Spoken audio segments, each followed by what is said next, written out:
স্বাগত জানাচ্ছি খাতুনগঞ্জ থেকে মতো ছেলে, সাথে আছে আমি শামীম জাহেদি। পোশাক শ্রমিকদের ন্যূনতম মজুরি ৫,৩০০ টাকা নির্ধারণ করেছে নিম্নতম মজুরি বোর্ড। সংখ্যাগরিষ্ঠদের ভোটে এ প্রস্তাব পাশ হওয়ায় সন্তোষ জানিয়েছে শ্রমিক পক্ষ। তবে শিল্পের সামর্থ্য বিবেচনায় এটিকে অযৌক্তিক বলে মনে করছেন মালিক সংগঠন বিজিএমইএ। আজ আমাদের আলোচনার বিষয় পোশাক শ্রমিকদের ন্যূনতম মজুরি। এই নিয়ে আমাদের সাথে আলোচনা করতে স্টুডিওতে রয়েছেন বাংলাদেশ গার্মেন্টস বাইং হাউস অ্যাসোসিয়েশনের সভাপতি কাজী ইফতেখার হোসেন, বিআইডিএস এর গবেষক ডক্টর আবুল বাশার, আরও আছেন ন্যূনতম মজুরি বোর্ডের শ্রমিক প্রতিনিধি সিরাজ ইসলাম। তবে মূল আলোচনা যাবার আগে দেখে নিই একটি প্রতিবেদন। মজুরি বোর্ড গঠনের পর ৫ মাস পেরুলেও সমঝোতায় পৌঁছাতে পারছিলেন না মালিক শ্রমিক কোনো পক্ষই। তাই ভেতরে যখন মজুরি বোর্ডে সভা চলছিল, তখন বাইরে চলছে বিক্ষোভ। বোর্ডের নবম সভার শুরুতে শ্রমিক পক্ষ ন্যূনতম ৫,৫০০ টাকার নতুন প্রস্তাব দেয়, তবে তা মানেননি মালিক পক্ষ। মালিক পক্ষ থেকে সর্বোচ্চ ৪,৭০০ টাকা পর্যন্ত দেওয়া সম্ভব হবে বলে সভায় জানানো হয়। শ্রমিক মালিক মতৈক্য না হয় ৫,৩০০ টাকার প্রস্তাব দিয়ে তাতে ভোটে দেন চেয়ারম্যান। এতে দুই শ্রমিক প্রতিনিধি ও নিরপেক্ষ সদস্য সায় দিল, আপত্তি জানান মালিক পক্ষের দুই প্রতিনিধি। কিন্তু ভোট বেশি থাকায় পরে বোর্ড সর্বসম্মতিক্রমে এ প্রস্তাব পাশ করে। ৫,৩০০ টাকা হচ্ছে ইনক্লুডিং ফুড অ্যালাউন্স, এবং এটাই হচ্ছে minimum wages for the workers who are working in the garment sector. এতে মূল বেতন ৩,২০০ টাকা ধরে সাথে বাড়ি ভাড়া, চিকিৎসা, যাতায়াত ও খাবারে ভর্তুকি যোগ করা হয়েছে। বোর্ডের এই সিদ্ধান্তকে স্বাগত জানিয়েছেন শ্রমিক প্রতিনিধিরা। দীর্ঘক্ষণ আলোচনা করে ওনাদেরকেও সম্মতি করার জন্য চেষ্টা করেছি। সর্বশেষ আমরা যে প্রস্তাবনাটা আসছে, আমরা মনে করি ওনারা এটা মেনে নেবেন। এ বিষয়ে মালিকদের প্রতিনিধি আরশাদ জামাল দীপুর সাথে যোগাযোগ করা হলে তিনি জানান, সিদ্ধান্ত নেয়ার ক্ষেত্রে শিল্পের সামর্থ্যকে বিবেচনায় আনা হয়নি। যৌক্তিক মনে করছি না, শিল্পের সামর্থ্যের কথা বিশ্বাস করে আজকে খুব তড়িঘড়ি করে কোনো প্রক্রিয়ার মাধ্যমে না গিয়ে ৭ নম্বর ধারা আমাদের মজুরি বোর্ডের চেয়ারম্যান প্রয়োগ করেছেন এবং করাতে এই পোশাক শিল্পের ভবিষ্যৎ অনিশ্চিত হয়ে গেল। সভায় চূড়ান্ত করার প্রস্তাব শিগগিরই গেজেট আকারে প্রকাশ করা হবে। এরপর আপত্তি গ্রহণ ও যাচাই বাছাই শেষে তা চূড়ান্ত হবে। Shaon Hasnat, independent news, Dhaka. দেখলাম প্রতিবেদনটি আমরা। ডক্টর আবুল বাশার, জনাব সিরাজ ইসলাম, কাজী ইফতেখার হোসেন, আপনাদেরকে স্বাগত জানাচ্ছি অনুষ্ঠানে। আপনাকে ধন্যবাদ। জনাব সিরাজ ইসলাম, আপনার কাছে প্রথম প্রশ্ন আমার, যে আমরা প্রতিবেদন দেখেছি যে যা মজুরি বোর্ড যেটা নির্ধারণ করেছে যে ৫,৩০০ টাকা ন্যূনতম, এটাতে আপনারা সন্তুষ্ট প্রকাশ করেছেন। কেন সন্তোষ প্রকাশ করেছেন? এটা কি আপনার কাছে যৌক্তিক মনে হয়? আসলে আমরা প্রেক্ষাপটের যেটা হয়েছে সেখানে আমরা আপাতত সন্তোষ প্রকাশ করেছি, কিন্তু এটা যদিও অপ্রতুল, অর্থাৎ কম মজুরি শ্রমিকদের ক্ষেত্রে বর্তমান বাজারের সাথে সঙ্গতি রেখে করা, কিন্তু শিল্পের সার্বিক ব্যবস্থাপনা এবং বর্তমান রাজনৈতিক যে সিচুয়েশন সবকিছু বিবেচনা করেই আমরা মনে করি যে এর নিচে যাওয়া সঠিক হবে না। যার কারণে আমরা এটা মনে করছি যে আপনাদের যে প্রস্তাব ছিল সেটা তো মজুরি বোর্ড নির্ধারণ করেনি, মাঝামাঝি অবস্থায়। হ্যাঁ, আমরা তো ৮,১১৪ টাকা, যেটা আমরা একজন শ্রমিকের জন্য যে জীবন ধারণের জন্য যেটা, সেটাই আমরা উল্লেখ করে দিয়েছিলাম। তাদের ক্যালোরি হিসাব থেকে শুরু করে সার্বিক একজন মানুষের জন্য তার কত হতে পারে। ধন্যবাদ জনাব ইসলাম, আপনার কাছে ফিরে আসবো। জনাব কাজী ইফতেখার হোসেন, আপনার কাছে প্রশ্ন, আপনার কি মনে হয় যে এটা নির্ধারণ করা হলো এইটিকে যৌক্তিক? এখানে যৌক্তিক বা অযৌক্তিক প্রশ্ন না, সেটা হলো এখানে স্বার্থ সংশ্লিষ্ট হলো শ্রমিকরা, স্বার্থ সংশ্লিষ্ট মালিকরা। এখানে একজনের স্বার্থ রক্ষা করতে গেলে আরেকজনের স্বার্থ ক্ষুণ্ণ হচ্ছে, এটাই তো ব্যাপার। এখানে শ্রমিকরা তাদের সন্তুষ্টি প্রকাশ করেছে, একটা সেকশন অফ শ্রমিক আবার বিরোধিতা করেছেন। এখন সম্মতিভাবে তারা যদি বলেন যে এটা সন্তুষ্ট সবাই মিলে, তাহলে ঠিক আছে। কিন্তু মালিকরা কি বলেছেন? মালিকরা সেখানে সঙ্গতি প্রকাশ করেননি এবং তারা চলে গিয়েছেন, তারা ভোটও দেননি। এখন 14 দিন পরে এটা আপনার গ্যাজেট নোটিফিকেশন হবে, গ্যাজেট নোটিফিকেশনের পরে সেটা হিয়ারিং এ যাবে, তারপরে এটা নিয়ে সত্যিকার ভাবে আপনি বুঝতে পারবেন যে সত্যিকার কোথায় গিয়ে দাঁড়ালাম আমরা। ৫,৩০০ টাকা দাঁড়ালাম না আরো বাড়তে পারে বা কমতে পারে, সেটা সেদিন নির্ধারিত হবে। এখন শ্রমিকরা যেটা বলতেছেন যে ৫,৩০০ টাকা ওনারা সন্তুষ্ট প্রকাশ করছেন, তারা যদি সন্তুষ্ট হয়ে থাকেন তাহলে সেখানে আমার বলার কিছু নেই, কারণ তাদেরই সবচেয়ে বড় রোল এখানে থাকে। এখানে যে জিনিসটা দরকার সেটা হলো মালিক পক্ষকে এখানে ইনক্লুসিভ করতে হবে। মালিক পক্ষকে ইনক্লুসিভ না করে আপনি এই সমস্যার সত্যিকার অর্থে সমাধান করতে পারবেন। তাই মালিক পক্ষকে নিয়ে আসতে হবে ইনক্লুসিভ টেবিলে, সেখানে আলোচনা করে সরকারকে এই জায়গাটায় বিশেষ ভূমিকা রাখতে হবে। ধরেন ভোট দিয়ে তো গণতান্ত্রিকভাবে অনেক কিছুই করা যায়, কিন্তু আলোচনা করে যে জিনিসটা সমাধান করা যায় সেটা সবচেয়ে উত্তম সমাধান। জনাব হোসেন, ধন্যবাদ। আমি আপনাদের ফিরে আসবো। ডক্টর বাশা, আপনার কাছে প্রশ্ন। আপনি এখানে একজন গবেষক, মালিক পক্ষ না, শ্রমিক পক্ষ না। আপনার কাছে আমি জানতে চাই যে যে ন্যূনতম মজুরি নির্ধারণ করা হলো 5,300 টাকা, এটা কি যেটা মালিক পক্ষ বলছে যে শিল্পের সামর্থ্য নাই সেখানে, আপনি কি এটার সাথে একমত কিনা? আপনার কি মনে হয় এটা?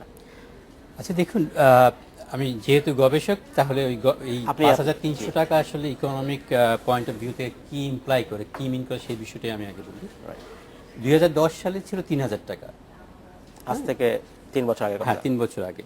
তো এখন তার মধ্যে আমাদের ইনফ্লেশন বেড়েছে, ইনফ্লেশন ছিল, ইকোনমিক ডেভেলপমেন্ট হয়েছে, ইকোনমিক গ্রোথ হয়েছে। তো আমরা যদি ইনফ্লেশন এবং ইনফ্লেশনের জন্য কম্পেনসেট করতে চাই, আর গ্রোথের যে বেনিফিটটা সেটা সমহারে শ্রমিকদেরকে দিতে চাই, হ্যাঁ, তাহলে যদি আমরা এই হিসাবটা করি, তাহলে এই সংখ্যাটা দাঁড়ায় 4,600 বা 700 টাকার মতো। ঠিক আছে, এখন এখানে আরেকটা যুক্তি যেটা বিভিন্ন ইয়ে থেকে দেওয়া হয়, যে 3,000 টাকাটা ছিল তুলনামূলকভাবে অনেক কম। তাহলে আমি এই কমটাকে কম্পেনসেট করার জন্য একটা প্রিমিয়াম দিতে পারি, এবং সেই প্রিমিয়ামটা অবশ্য একবারে দেওয়া সম্ভব না, এটা একবারে দিলে শিল্পের অবস্থা টিকবে না। তাহলে এই 5,300 টাকা যদি আমি দেই, তাহলে আসলে ওই যে 3,000 টাকা যে কম ছিল তার উপরে কিন্তু আমি প্রায় 17% প্রিমিয়াম দিচ্ছি। তাহলে 5,300 টাকাটা মিন করছে যে আমি ইনফ্লেশনকে কম্পেনসেট করলাম, রাইট, আমার যে ইকোনমিক ডেভেলপমেন্ট হয়েছে সেটার বেনিফিটটা আমি শ্রমিকদেরকে সমহারে দিলাম, এবং 3,000 টাকা যেহেতু 2010 সালে তুলনামূলকভাবে কম ছিল, তার জন্য একটা প্রিমিয়াম আমি শ্রমিকদেরকে দিলাম, সেটা অ্যাবাউট 17%। এই হচ্ছে এটার ইকোনমিক্সটা। রাইট। হ্যাঁ, এখন সক্ষমতার বিষয়টাতে আপনি প্রশ্ন করেছেন। সক্ষমতাটা বুঝতে হলে আমাকে দুইটা জিনিস জানতে হবে। আমার কাছে যে ইনফরমেশনটা আমাদের কাছে আছে সেটা হচ্ছে 3,000 টাকা থেকে 5,300 টাকাতে আমি নিয়ে আসছি, প্রায় 76% বা 77% ইনক্রিজ করেছি। রাইট, এটা গেল কস্ট অ্যাসপেক্টে। এখন আমাকে জানতে হবে যে এই যারা ওইখানে এন্টারপ্রেনিয়ার, যারা এক্সপোর্টার, তাদের প্রফিট মার্জিনটা কত। তো এই জায়গাটাতে আসলে একটা চরম স্পষ্টতা আছে। আমরা কি জানি আমাদের প্রফিট মার্জিনের সংখ্যা, সঠিক সংখ্যা আমরা জানি না। নাই, মানে 3 দশকের পুরনো একটা সেক্টর, কিন্তু এখন পর্যন্ত আসলে কোনো গবেষণা হয়নি যে এই সেক্টরের রেট অফ প্রফিটটা কত। অনেক অ্যানেকডোটাল এভিডেন্স আমরা দিতে পারি যে 3 লাখ টাকা থেকে শুরু করে 3,000 কোটি টাকার মালিক হয়ে গেছে কেউ, আবার এট দ্য সেম টাইম অনেকে পথেও বসেছেন। তো ওই এক্সট্রিম কেসগুলো বাদ দিয়ে আসলে সেক্টরের ওভারঅল প্রফিটেবিলিটি কেমন, সেই তথ্যটা না জানলে কিন্তু আসলে একজন গবেষকের জন্য খুব ডিফিকাল্ট হয়ে যায় এই মালিক পক্ষ বা শ্রমিক পক্ষের এই আর্গুমেন্টগুলোকে ইকোনমিক পয়েন্ট অফ ভিউ থেকে জাজ করা। ধন্যবাদ ডক্টর বাশা, আমি আপনাদের ফিরে আসবো। জনাব সিরাজুল ইসলাম, আপনার কাছে প্রশ্ন। জনাব কাজী ইফতেখার হোসেন বলছিলেন যে শ্রমিকদের পক্ষ রাজি হচ্ছে, কিন্তু একই সাথে শ্রমিকদের অন্য ফ্যাকশনগুলো বোধহয় একমত নয়। তা আপনার কি মনে হয় শ্রমিকরা একমত নয় এই বিষয়ে এখনো? আসলে এইটা মানে একটা জানেন যে মালিক পক্ষ যখন আমি এটাকে বের হয়ে আসার পরে তাদের আমার রিয়াকশন যখন শুনলাম যে দেওয়ার পরে, তখন মালিকরা কি বলছে, মালিকরা চলে গেছে, এটা শ্রমিকরা জানার পরে তাদের মধ্যেও এক ধরনের রিয়াকশন শুরু হলো যে আমরাও তাহলে এটা মানি না। বিষয়টা হলো এটা। কিন্তু আসলে যে বিষয়টা নিয়ে মজুরি সংক্রান্ত যেটা, একটা জিনিস আমাদেরকে এটা যাই বলি কেন করতে আসে না, শ্রমিক তার জীবন জীবিকার জন্য মজুরি নির্ধারণের ক্ষেত্রে সেখানে কিন্তু ব্যবসা না, মালিকরা ব্যবসা করবে, লাভবান হবে, কম বেশি হবে, সেই ক্ষেত্রে মজুরির ক্ষেত্রে কিন্তু তাদের একটা জায়গায় আসতে হবে, কিন্তু শ্রমিককেও বাঁচতে হবে, মালিকও বাঁচতে হবে। তা আমরা মনে করি যে এইটা যদিও মালিক শ্রমিকদের অনেক প্রত্যাশা ছিল, আমরা দীর্ঘদিন ধরে এটা সমস্ত শ্রমিক সংগঠনগুলো 8,000 টাকা, 8,114 টাকা নির্ধারণ করেছে। আমরা তৃণমূল পর্যায়ে বিভিন্ন অঞ্চলে আলোচনার সাপেক্ষে আমরা এটা নির্ধারণ করেছি। সেক্ষেত্রে আমরা যারা মানে বিভিন্ন গবেষকদের আলোচনা করেছি, তাদের কিভাবে এতে মিনিমাম না হলে না, সেটাই আমরা ধরেছি। কিন্তু বাস্তবতা যেটা হচ্ছে বাংলাদেশের বর্তমান পরিস্থিতি, শিল্পের সক্ষমতা, সমস্ত কিছু বিবেচনার মধ্যে নিয়েই, এবং এর নিচে পাওয়া যাবে না। আরেকটা বিষয় হচ্ছে যে সারা এশিয়ার শুধু না, দক্ষিণ এশিয়ার এবং অন্যান্য আমাদের যে পার্শ্ববর্তী দেশে সবচেয়ে মজুরি বাংলাদেশে কম, পৃথিবীর সমস্ত জায়গায় আমরা এই বিষয়টা আলোচনা করব। ধন্যবাদ জনাব সিরাজুল ইসলাম। জনাব হোসেন, আপনার কি মনে হয় যে বাংলাদেশে সবচেয়ে মজুরি কম? কম্পারেটিভ স্টাডিতে যদি যান বাংলাদেশে মজুরি কম, কিন্তু এখানে পাশাপাশি যদি দেখেন, উনি তো কিছুদিন আগে ভিয়েতনাম, কম্বোডিয়া ওনারা গিয়েছেন। ভিয়েতনাম এক্সপোর্ট করে $8 বিলিয়ন, সেখানে লুক আছে মাত্র 4.5 লক্ষ লোক কাজ করে। তাহলে $8 বিলিয়ন সক্ষমতায় যদি 4.5 লক্ষ লোক কাজ করে, যেটা আজকে আমাদের জানার কথা, বাংলাদেশ সবাই জানে যে আমাদের এখানে 2 মিলিয়ন লোক কাজ করেন, $24 বিলিয়ন এক্সপোর্ট করি। রাইট। তাহলে সেখানে সক্ষমতা কম, শ্রমিকের সক্ষমতা কম, শ্রমিকের উৎপাদন ক্ষমতাটা কম। উৎপাদন ক্ষমতা কম। সেই উৎপাদন ক্ষমতা কমের কারণে হয়তো বা আমাদের স্যালারি কমে যাচ্ছে। ধন্যবাদ হোসেন। আমরা ফিরে আসবো, আমাদের সময় হচ্ছে একটি বিরতিতে যাবার, ফিরে এসে কথা বলবো। সময় হলো একটি বিরতিতে যাবার, শীঘ্রই সাথেই থাকবেন।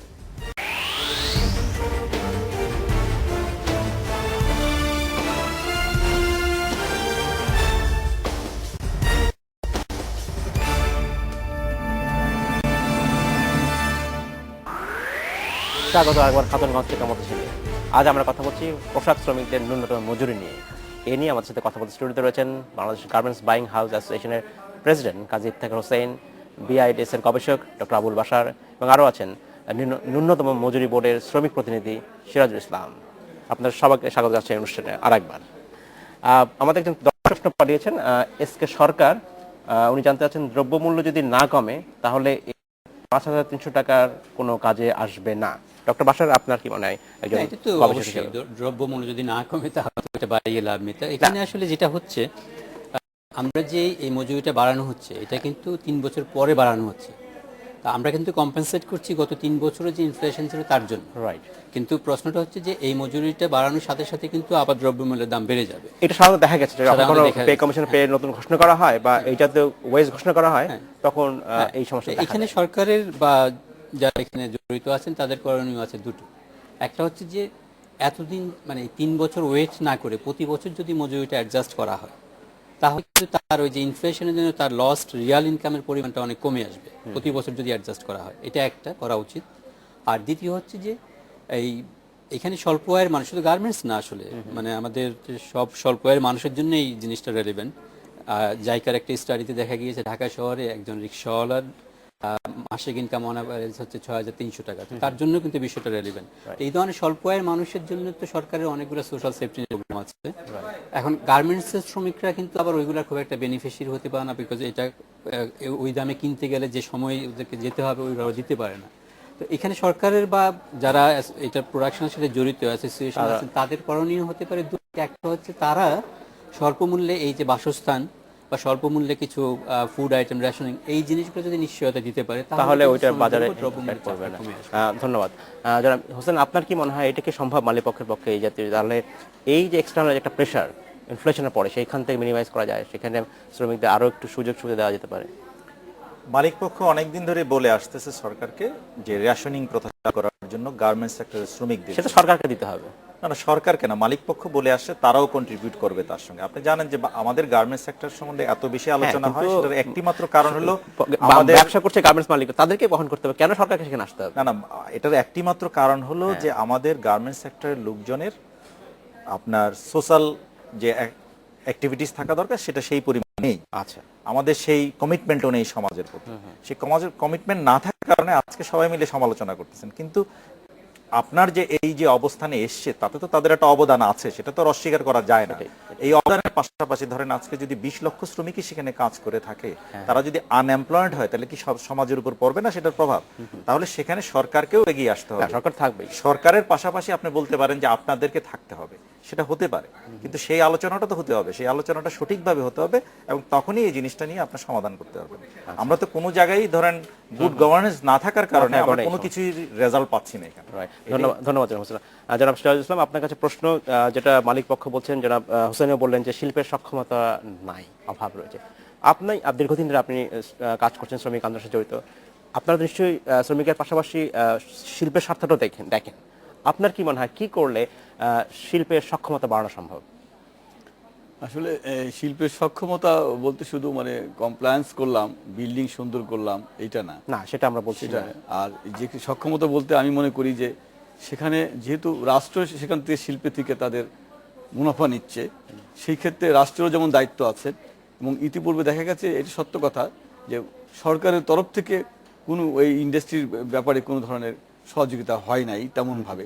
বর্তমান সরকার ক্ষমতা আসার পরে থেকে অনেকগুলো কাজ হয়েছে এই গার্মেন্টস ইন্ডাস্ট্রির জন্য, শ্রমিকদের মজুরি সহ, এবং শিল্পের মালিকদের অনেক ক্ষেত্রে ভর্তুকি দিচ্ছে। সেই ক্ষেত্রে যেমন এটাকে আরো জোরালোভাবে এবং সুনির্দিষ্টভাবে কোন কোন খাতে ভর্তুকি দিচ্ছেন, কোন কোন খাতে কি করছেন, এই বিষয়ে স্পষ্টতা হলে করতে হবে। ধন্যবাদ জনাব শহীদুল ইসলাম। আমি দর্শক প্রশ্ন পাঠিয়েছেন ফারুক, উনি বলছেন ভিয়েতনামে ভ্যালু এডেড প্রোডাক্ট এক্সপোর্ট করে তাদের ভ্যালু বাড়াতে যাচ্ছে। এই জাতীয় আসলে আমাদের দেখে ভ্যালু এডেড প্রোডাক্টের আসলে আমরা যাবো কিনা, আমরা এখনো স্টিল লোয়ার এন্ডে কাজ করছি। আমাদের ডাইভার্সিফিকেশনটা খুব কম। উনি যেটা কোশ্চেন করছেন সেটা সঠিক। আমরা ধরেন আপার এন্ড বায়ারের মাত্র 30% কাজ করি। রাইট, আমরা সব কাজ করি লোয়ার এন্ড বায়ারদের জন্য। সেটা যেহেতু আমরা বেসিক প্রোডাক্ট করি, Bangladesh is a very competitive in the basic product. আমরা যখন আমাদের ইমপ্রেশন তৈরি হয়েছে যে আমাদের দেশের শ্রমিক সস্তা, এই জন্য আমাদের মূল্য সস্তা, এটা আমরা নিজেরাই মার্কেটিং করেছি। সেখানেই হলো আমাদের সবচেয়ে বড়। ধন্যবাদ জানাচ্ছি। আমি আরেকটা বিষয় দৃষ্টি আকর্ষণ করতে চাচ্ছি আপনার, সেটা হচ্ছে এখন যে মজুরি বোর্ডে যে ঘোষণা করা হলো, যে প্রস্তাব আসলো 5,300 টাকা, এটার ইমপ্লিমেন্টেশনের প্রক্রিয়া যদি আপনি একটু সংক্ষেপে আমাদের বলতেন তাহলে সুবিধা। এরপরে ধরে নিচ্ছি যে মালিক পক্ষ এটা আপত্তি জানাবে, তারপরে আসলে কি হবে? না, মালিক পক্ষ আপত্তি জানানোর পরও নিয়মটা যেটা, সেটা হলো যখন গ্যাজেট কোনো জিনিস হয়ে যাবেন, সেটা অটোমেটিক্যালি 14 দিন পরে ইমপ্লিমেন্টেশনে চলে যাবে। এটা এমন না যে হিয়ারিং হবে, হিয়ারিং এর পরে আলোচনা হতে পারে ওনাদের সঙ্গে, কিন্তু এটা ইমপ্লিমেন্টেশনে চলে যাবে। এটাকে কোনো অবস্থাতে আপনি রহিত। ন্যূনতম মজুরি যেটা নির্ধারণ করা হয়েছে, এখান থেকে কি হেরফের হতে পারে? কম না, এখান থেকে হেরফের হওয়ার কোনো স্কোপ নেই। তাহলে আমরা ধরে নিচ্ছি যে এটা শীঘ্রই ইমপ্লিমেন্টেড হয়ে যাবে। জি, আচ্ছা, ধন্যবাদ। ডক্টর বাশার, আপনার কাছে প্রশ্ন, আমরা শিল্পের সক্ষমতাকে বলছিলাম, আসলে শিল্প যদি টিকে না থাকে আমরা আসলে টিকে থাকতে পারবো না। সেক্ষেত্রে একজন গবেষকের দৃষ্টিতে আপনার কি মনে হয় কোন দিকে আসলে নজর দেওয়া উচিত এই মুহূর্তে সরকারের বেশি? সরকারের যে জায়গাটা, যেখানে পলিসি সাপোর্টের কথা আমরা যদি আসি, পলিসি সাপোর্ট কি লাগবে সেটা? না, এখানে সরকারের চেয়ে আমি বলবো যে এটা শিল্পের সাথে যারা জড়িত আছেন তাদের দায়িত্বটা আরো অনেক বেশি। উনি যদিও বলেছেন যে সরকার এখান থেকে সুফল নিচ্ছে, আসলে ফ্যাক্ট হচ্ছে যে বাংলাদেশ সরকার কিন্তু গার্মেন্টস থেকে কিন্তু খুব একটা সুফল নিচ্ছে না, বরং বেশি দিচ্ছে। গার্মেন্টস সেক্টরের বিভিন্ন রকমের সাবসিডি, বিভিন্ন ধরনের প্রণোদনা দিয়ে যাওয়া হচ্ছে এবং এক্সপোর্টটা টোটালি ডিউটি ফ্রি। এখানে মালিক পক্ষ যেটা করতে হবে তাদের স্বার্থেই করতে হবে। আপনি যদি দেখেন যে এই 2005 সালে যখন আমরা একটা কোটা ফ্রি ওয়ার্ল্ডে প্রবেশ করলাম, তারপর থেকে কিন্তু আমাদের পার ইউনিট যে মূল্যটা আমরা পাচ্ছি এটা কিন্তু কমে যাচ্ছে। তো এইখানে মালিক বা যারা জড়িত আছেন তাদের এই যে বার্গেনিং ক্যাপাসিটিটা বাড়াতে হবে, এটা একটা। আমার পণ্যের দাম যদি কমে যায় তাহলে তো আমি শ্রমিকদেরকে মজুরি বাড়াতে পারবো না, এটা একটা।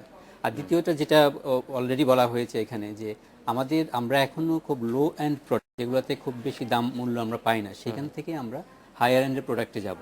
কিন্তু ওইখানেও একটা বড় সমস্যা আছে, এটা রাতারাতি করা সম্ভব না। কিন্তু আমাদের সবচেয়ে বড় সমস্যা হচ্ছে স্কিলের সমস্যা, মানে স্কিল ওয়ার্কার কিন্তু নাই আমাদের দেশে নাই। আমাদের অনেক শ্রমিক আছে কিন্তু স্কিল ওয়ার্কার নাই, যার মাধ্যমে আমরা একটা হায়ার এন্ড প্রোডাক্টে যেতে পারি। জনাব সিরাজুল ইসলাম, আপনার কি মনে হয় যে মালিক পক্ষ শ্রমিক পক্ষ একসাথে কাজ করতে পারে আমাদের যে শিল্পে জড়িত তাদের দক্ষতা স্কিল বাড়ানোর ক্ষেত্রে? এমন কোনো উপায় আছে? হ্যাঁ, অবশ্যই। আমাদের মানে দক্ষতা বাড়ানোর ক্ষেত্রে মালিক শ্রমিক উভয় যদি আমরা একমত পোষণ করি, কারণ এখানে শুধু মালিক একা পারবে না, শ্রমিকও একা পারবে না, উভয়ের মধ্যে একটি সুসম্পর্ক গড়ে তুলতে হবে। শুধু দক্ষতা বৃদ্ধি না, তাদের যে লিগ্যাল রাইটগুলো আছে সেই বিষয়টা ইনশিওর করতে হবে। তাদের রাষ্ট্রীয় সংবিধান যে অনুযায়ী ট্রেডের অধিকার নিশ্চিত করতে হবে। ধন্যবাদ জনাব সিরাজুল ইসলাম। আমাদের সময় সমাধান শেষ করতে হচ্ছে। জনাব আজিব থাক হোসেন, আপনাকে ধন্যবাদ। সিরাজুল ইসলাম আপনাকে ধন্যবাদ এবং ডক্টর বাশার আপনাকে ধন্যবাদ। এই ছিল আজকের মধ্যে খাতুনগঞ্জ থেকে মধ্যে ছেলে। আমাদের সাথেই থাকবেন, দেখা হবে আবারও।